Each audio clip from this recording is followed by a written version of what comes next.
took a job digging a hole in the mountains. Now I can't stop coughing up black dust. Part 3 by Lex Kenosi.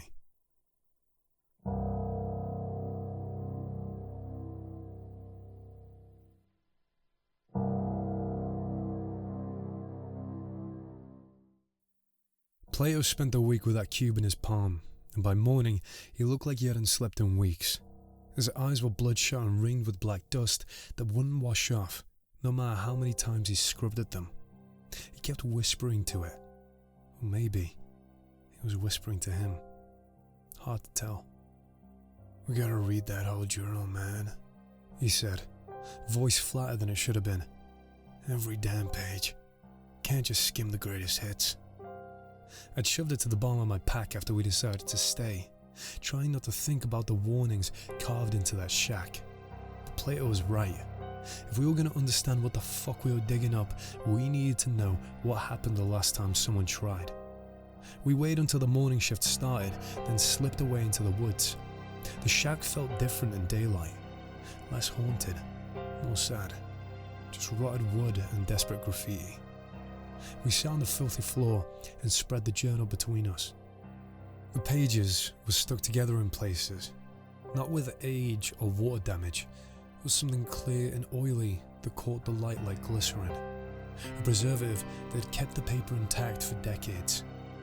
When I peeled 2 pages apart, the slime stretched between them in sticky threads before snapping. It smelled faintly of ozone, of the hole. The early entries were mundane.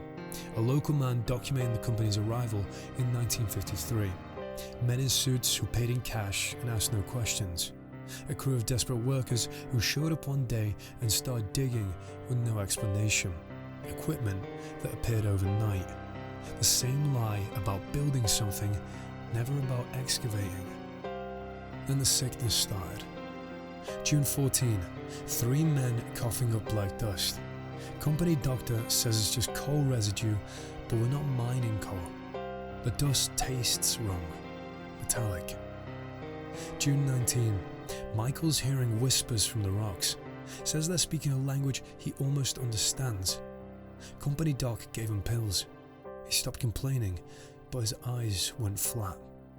June 27, they're not looking for minerals. Overhead, the suit's talking. They want God stones. Don't know what that means, but the way they said it made my skin crawl. Plato's fingers stopped on that line. The God stones. What the fuck is that? I didn't answer because I was reading ahead, my mouth going dry. July 2. Found the first black stones today. The suits lost their minds, paid triple bonuses. But the stone does something to you. It answers. Not with the words, with feelings, with knowing, like it's trying to teach you something you shouldn't learn. July 8. It answers the noise. The hole is full of noise now. Humming, breathing, whispering. The more we bring up. The handwriting got shakier after that, more frantic. Pages covered in those spiraling symbols mixed with words that didn't quite make sense. The final legible entry, dated July 15, 1953. They're sending everyone down at once, all hands, looking for the Godstones. But the men who come up aren't the same. They move wrong, talk wrong. Yesterday I saw Parker standing on the edge, just staring down into him for 6 hours straight without blinking.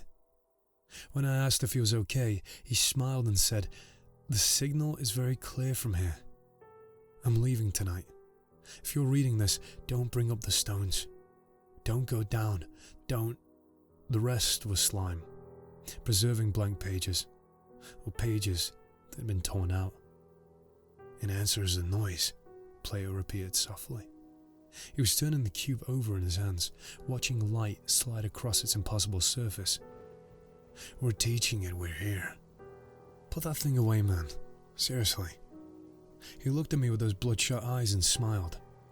Not his smile. Something else wearing his face. "Don't you want to know what it says?" "No, I really fucking don't." That's when we heard footsteps on the brittle floorboards behind us. Jim stood in the doorway, backlit by morning sun, looking older than he had any right to. Not angry, just tired, resigned in a way that was somehow worse than fury. "You found it too," he said quietly.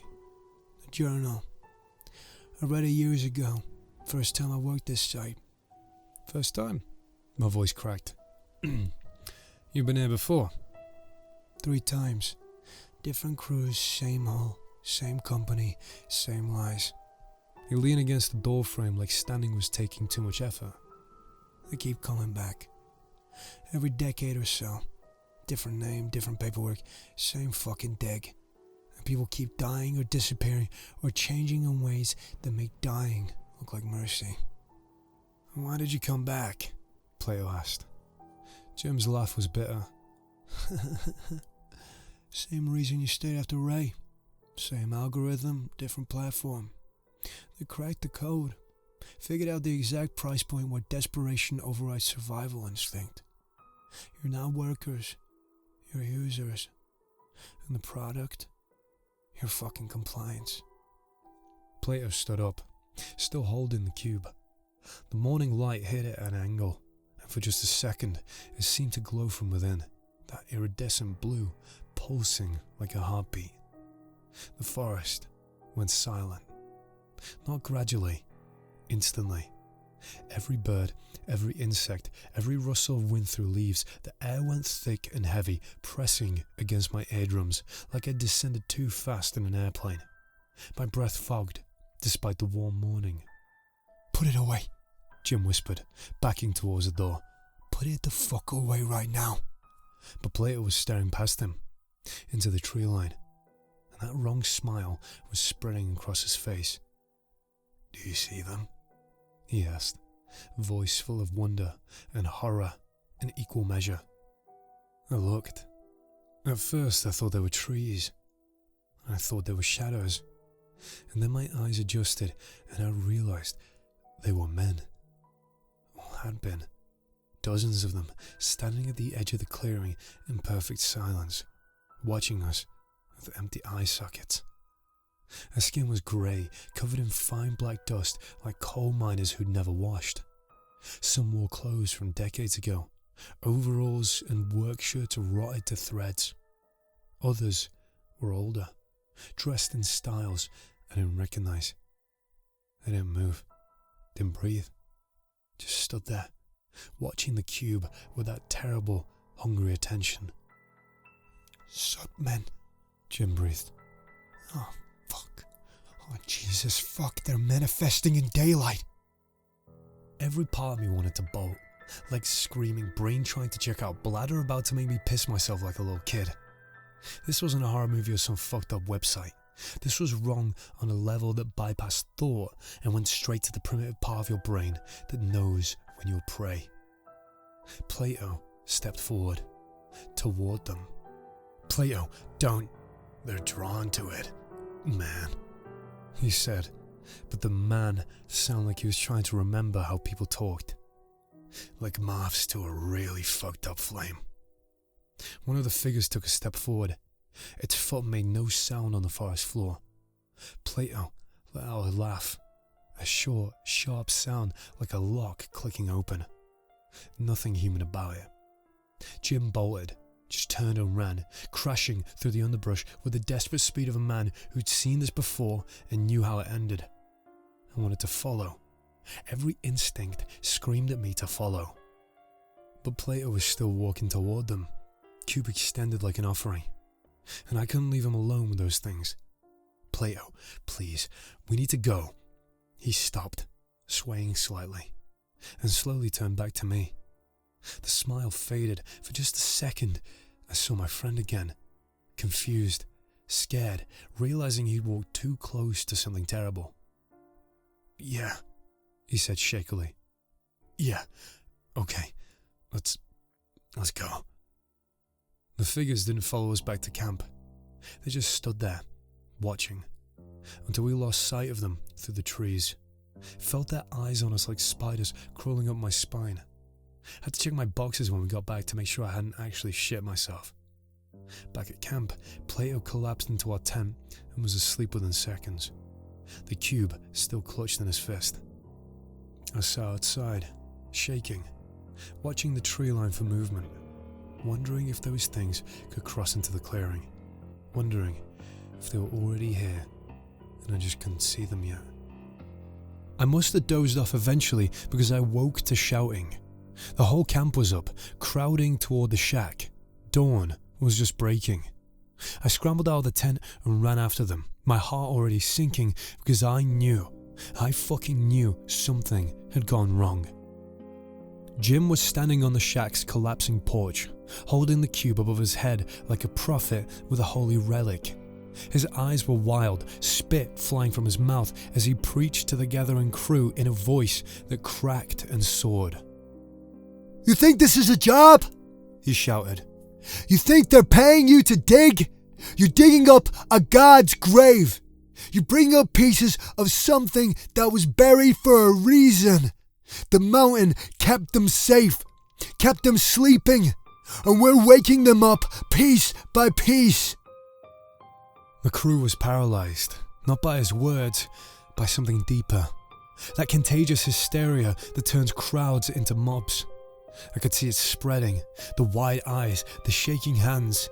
They moved together like they were all tuned to the same fucked up radio station.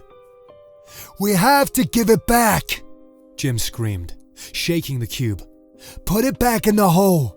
Put it all back before..." Buzz came out of nowhere. A straight punch of Jim's jaw that sent him spiraling off the porch into the dirt. The cube tumbled from his hand. Buzz scooped it up, triumph and rage warring on his face. Then he went pale. I watched the colour drain from his skin as his fingers closed around the cube. His eyes went wide. His mouth opened, but no sound came out. He was feeling it. Whatever Plato was feeling. Whatever Jim felt. The wrongness of it singing directly into his nervous system. His hand shook. The cube nearly slipped from his fingers. "Work's called off today," he said in a thin, hollow voice. Everybody just stay in camp. Don't go near the hole." His authority died right there. You could see it in the crew's faces. Fear was one thing. Orders from a scared man were nothing. He stumbled away toward a trailer, still clutching the cube, moving like he'd aged 30 years in 30 seconds. Figured Jim must have jacked it while we were passed out. I booked it back to camp, but Plato was gone. Fucking gone. That night, drunk on whatever cheap vodka he'd smuggled up the mountain, Buzz tried to get his power back the old-fashioned way. He found Jim at the edge of camp and pulled a knife. "You made me look weak," he slurred, swaying on his feet, "in front of the whole fucking crew." "Nobody does that. Nobody." Jim didn't flinch, just looked at him with that hollow, resigned expression. "You did that to yourself the second you touched the cube." Buzz lunged. What happened next took maybe 3 seconds, but felt like watching a nature documentary. Jim moved with the casual efficiency of someone who'd been in 100 bar fights and knew exactly how much violence was necessary. He sidestepped, caught Buzz's wrist, twisted, the knife clattering into the dirt. Then Jim picked up his own knife from his belt, looked at it for a long moment, and threw it into the dark woods. "I'm not fighting you," he said quietly. "The mountain's enemy enough for all of us." Buzz stood there, disarmed and humiliated, making sounds that might have been crying or might have been laughter. He screamed something incoherent at the sky and stumbled away into the dark. The crew watched in silence. Nobody helped him. Nobody followed. "Gentlemen," the voice came from the darkness beyond the generator lights. Soft, polite, utterly chilling. Joseph stepped into the clearing like he'd been waiting there all along, briefcase in hand, suit somehow still pristine. He didn't acknowledge Buzz's screaming or Jim's knife or the cube laying in the dirt. Just looked at us with those empty eyes and delivered his message in a voice that could have been discussing quarterly earnings. Stakeholder engagement indicates suboptimal velocity on deliverables. We're pivoting to an accelerated extraction model with enhanced productivity metrics. Get more stones within 72 hours. No more distractions, no more delays. Inability to achieve these benchmarks will necessitate resource relocation and talent optimization strategies. He let that last word hang in the cold air. Replacement. Not termination, not firing. Replacement. Then he turned and walked back into the darkness, dress shoes crunching on gravel, and he was gone. Nobody slept that night. We just sat around the dying fire, not talking, not looking at each other. Buzz's screaming had faded to whimpering somewhere in the woods. The cube sat on the dirt where Jim had dropped it. Nobody wanted to touch it. I woke up feeling like someone had taken a dump in my skull. Grey as hell and twice as depressing. No buzz, no orders. The crew just sat there, listless, and waiting for something they couldn't name. Jim was the one who noticed the winch cable was taut. "Let's wait it," he said, voice flat. "Someone's on the line." We gathered at the edge. The cable stretched down into the hole, disappearing into the perfect darkness, pulled tight under significant weight. "Buzz?" someone called down. No answer. Just the hole's breathing. It took 4 of us to work the winch, hauling up whatever was down there. The cable groaned. Something heavy. Something wrong. 20 feet down, on the narrow ledge where the first boulder sat, we saw him. Buzz. Not fallen, placed, sitting upright with his back against the cut earth, head lolled to one side, eyes wide open and staring at nothing. His skin was dry and pale, like paper. No blood, no wounds, no sign of struggle. He just looked empty, scooped out from the inside. His pocket was turned inside out. The cube was gone. Message received loud and clear. The hole doesn't like losers, doesn't like smart asses either. Buzz fucked around and found out. We left him there. Nobody said it out loud, but we all knew going down to retrieve him meant becoming the next thing placed on that ledge. As I turned over to the hole and saw Plato just looking down at him, nothing much to say. Joseph appeared at lunch with new envelopes, thicker ones. "Incentive bonuses," he said in that soft voice, "for continued dedication." We took them. Of course we fucking took them. I'd be eating ketchup packets for lunch. Joseph could have been sitting himself, and I'd still have taken that blood money. And that afternoon, we went back to digging.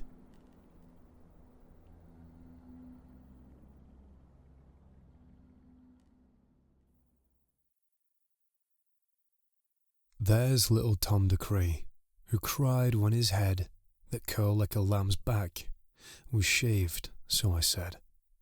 "Hush, Tom, never mind it, for when your head's bare, you know that the soot cannot spoil your white hair."